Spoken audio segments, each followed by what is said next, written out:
Research shows that money is the #1 reason couples fight and a big reason marriages split up. Yet most couples rarely talk about money before they make that leap into matrimony. African Americans are suffering disproportionately during these difficult economic times. Well, it doesn't mean we have to stop getting married.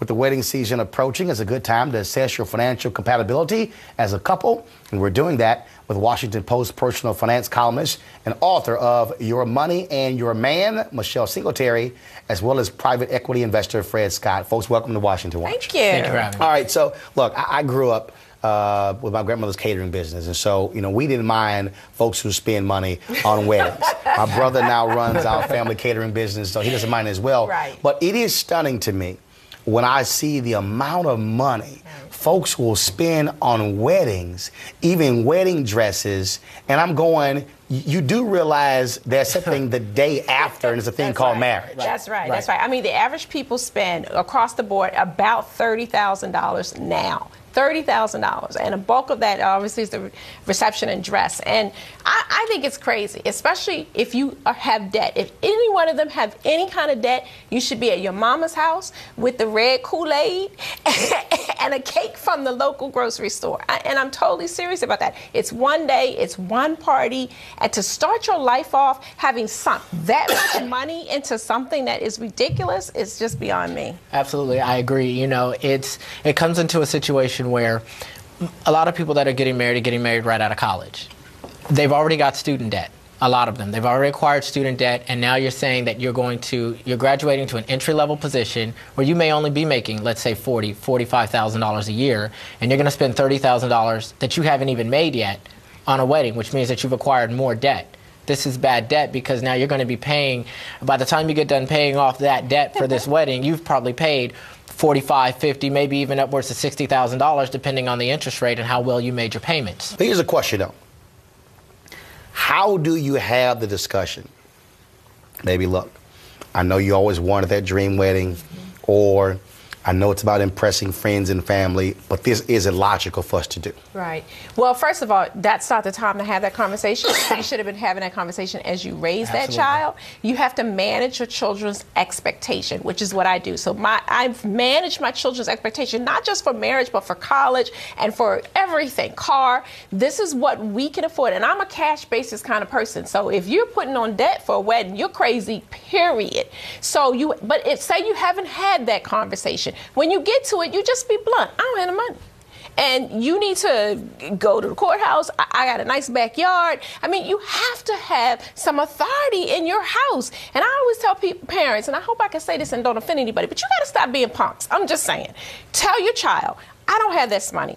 This is what we're going to do. If you want to do something different, you're on your own. Absolutely, and I can tell you, I've been married now for almost 7 years, and, before, me and my wife were together for 3 years before we got married, and we had these discussions before we even got there. When you don't just meet someone and get married the next day. You have been with them, hopefully, for a good period of time where you've had the opportunity to look at the reality and the money that you have or don't have. And so, to that end, me and my wife got married at the courthouse. We did. And what I told my wife, I said, if you believe in me, that there'll be a later time, I will have the financial wherewithal at that time to be able to provide you the wedding that you always wanted. And I did, 5 years later. Right. But Michelle, how do you... I find that so sexy. Like, oh my gosh, that would have been like, I would have just been like, oh. And for a lot of women, they would have been off-put by that. But I love the way he put that. And obviously, he married somebody that is smart. Because a lot of people are like, my mama, I supposed to... And if that happens, that's not a good person to take into your marriage. How do you have the conversation, though? How do you begin to walk somebody through to say, this is what we have to do? It's simple. You simply... I can use our marriage as a good example. I had just started in my career. I was a junior loan officer. I had made a little over $300,000, and we had a choice. We could have a great wedding, or I could start an office. And we looked at the benefits. Okay, I'm going to have this wedding now, but that's one day. Tomorrow, we're still going to have mounting debt and a lot of bills to pay, and less of an opportunity for me to start my own company, which means I have less of an opportunity to succeed. But if we start this company, I have a better opportunity to succeed and a better ability to be able to provide provide for not only you, but the child that's on the way and the more children that we're going to have. And we did it that way. And because we did it that way, we set ourselves up for success. A lot of people have to realize that marriage at the end of the day is a lifelong commitment. It's not just one day. Right. Well, no, Michelle, I think that was very sexy of you. Well, Michelle, again, you do I've got a lot of more years on him. I've been married 21 years, and you know, my husband and I are financially equally yoked. So the conversation was very easy. He didn't want to spend a lot of money. I didn't want to spend money. But what you do is, I like to say, if you're having a difficult time with the person, say you are the saver and you're having troubles explaining to the other person, pull out the numbers, pull out the sheet, and show the debt. Show, and it's not going to be student loan debt. Show the student loan debt. Show how much interest you're paying, and just sort of shock them with the reality of the numbers. And oftentimes when you do that, you put it on paper and say, look, this is what we have. Now, we could take this money for the wedding and really reduce this debt. That sometimes wakes people up. And if you, and I'm serious about this, if the conversation doesn't go well and the person is insisting on that, to me, you got some fundamental issues in your relationship that you're going to carry through your marriage.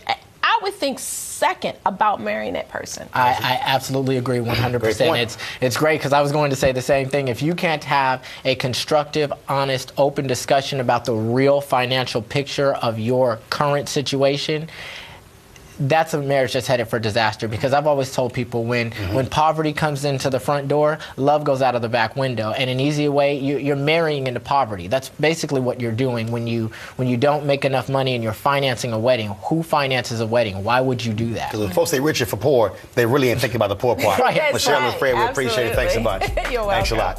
Folks, the title of Michelle's book is Your Money and Your Man: How You and Your Prince Charming Can Spend Well and Live Rich. You might want to pick that up before you tie the knot. I'll be back.